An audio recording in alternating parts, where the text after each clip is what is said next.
Hello बच्चों, let's see the question. So question में given है कि consider an electrically shaped rail PQ in the vertical plane with OP equals to 3 meter, OQ equals to 4 meter.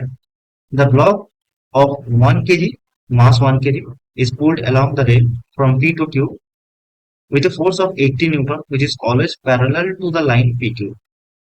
Assuming no frictional loss, the kinetic energy of the block when it reaches Q is N into 10 joule. The value of n is what? Okay, जहाँ पर g हमें given है 10 metre पर second square. सो इस question का की concept पहले हम डिस्कस कर लेते हैं. की concept is that from work energy theorem, from work energy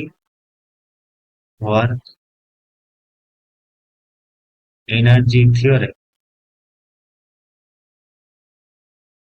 हम क्या कह सकते हैं कि नेट जो वर्क डन होगा इस सिस्टम का, ठीक है, ये किसके इक्वल होगा? This will be equals to change in kinetic energy. ठीक है, so W net is equals to change in kinetic energy. Okay, तो यहाँ पर अगर हम देखें, सो इस डायग्राम को हम फिर से ड्रॉ कर लेते हैं. This is point Q. ठीक है, यहाँ से एक ऐसा वर्टिकल रेल है. This is P. ठीक, यहाँ से ये वाला जो डिस्टेंस है, ये डिस्टेंस 4 मीटर है. ठीक है, और ये वाला डिस्टेंस 3 मीटर है. Okay, this is O and P Q को हमने जोड़ देंगे. ठीक है, so this is P Q. Question में क्या गिवन है कि एक ब्लॉक ऑफ मास 1 kg. ठीक है, ये जो ब्लॉक है इसका मास है 1 kg. इसको हम क्या कर रहे हैं? We are applying a force. ठीक है, which is parallel to the line PQ. ठीक है, and the force is what? The force is 18 Newton. So we are applying a force of 18 Newton which is always parallel to the line PQ. Okay, so इस case में हम हमारे पास work done जो हो जाएगा, net work done, this is equal to change in kinetic energy. ठीक है, from work energy theorem we can say. Now यहाँ पर क्या क्या फोर्स लग रहा है? ठीक है, एक फोर्स लग रहा है ड्यू टू इट्स वेट. ठीक है, mg. और एक क्या फोर्स है? दैट इज अप्लाइड, हम जो फोर्स है 18 न्यूटन. ठीक है, सो दो फोर्सेस यहाँ पर है. So W work done due to the gravitational force plus work done of the applied force WF. ठीक है, ये किसके इक्वल हो जाएगा? Change in kinetic energy. So final kinetic energy का क्यू पे क्या होगा?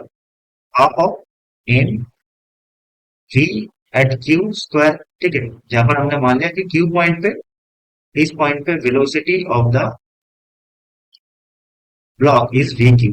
ठीक है, this is what? This is kinetic energy at point Q. ठीक है, ना work done due to gravitational force, that is mg के लिए वर्क डन कितना होगा? ना mg is acting in the downward side. ठीक है, but the particle is going upward side. That means work done negative होगा. कितना होगा? So this will B mg into h. कितना ऊपर उठ रहा है? 4 मीटर. सो 4 नेगेटिव साइन आएगा. ठीक है, plus of work done due to force applied force कितना होगा? That is force into displacement. ठीक है, फोर्स इंटू डिस्प्लेसमेंट. इस केस में क्या होगा? Force is parallel to PQ, तो इस केस में हम बोल सकते हैं एफ इंटू पीक्यू लिखेंगे हम. ठीक है, this is equals to kinetic energy at point Q. ठीक है, तो यहां से kinetic energy at point Q हमारा क्या आएगा? That is equals to minus of 1 into 10 into 4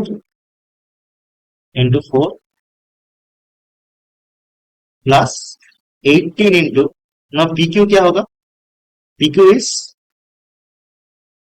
from triangle PQO, we can say PQ square is equals to 3 square plus 4 square. ठीक है, सो यहां से हम बोल सकते हैं PQ इज 5 मीटर. ठीक है, सो 18 × 5 हो जाएगा ये, 18 × 5। So kinetic energy eight Q point हमारा हो जाएगा 50 जूल। ठीक है, that means kinetic energy at point Q is 50 joule, 50 joule. This is equals to 5 into 10 to 10 joule. ठीक है, हमने इसको अगर n इंटू 10 जूल के साथ कंपेयर किया इसके साथ, ठीक है, सो n का वैल्यू आएगा यहाँ पर 5। ठीक है, सो हमारा फाइनल आंसर क्या हो जाएगा, the value of n is 5। ठीक है, this is our final answer. Hope you understand it. Best of luck.